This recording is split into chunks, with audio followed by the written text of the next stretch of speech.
So, I've been seeing comments, videos, reviews about Obi-Wan Kenobi's story elements, how it's confusing, about who the Inquisitors are and why was Senator Organa asking about Luke ultimately giving his position away. But I'm not going to get into the who's, the what's, the why of the series. For one, we did a review of it, so if you want to watch it, you can click right here. But what I can tell you is that Obi-Wan Kenobi has some depth, has some emotion, and for those reasons, you should not go see Obi-Wan Kenobi.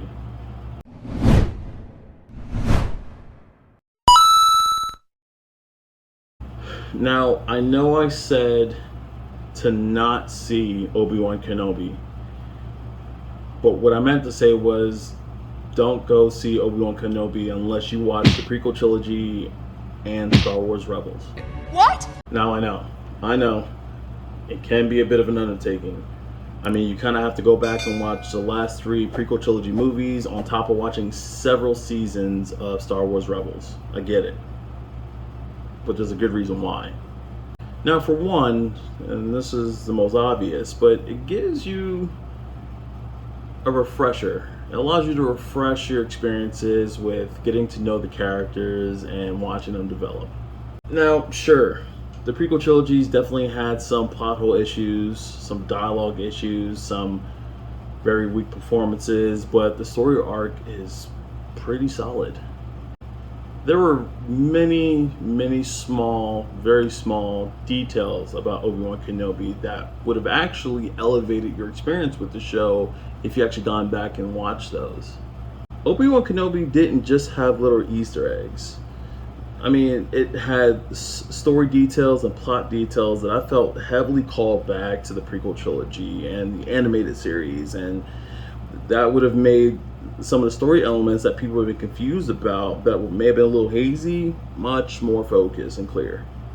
Yeah, they had some flashbacks, and yeah, they had that really cool recap at the first episode of the season, but in my opinion, that was just the meat and side dishes of the meal.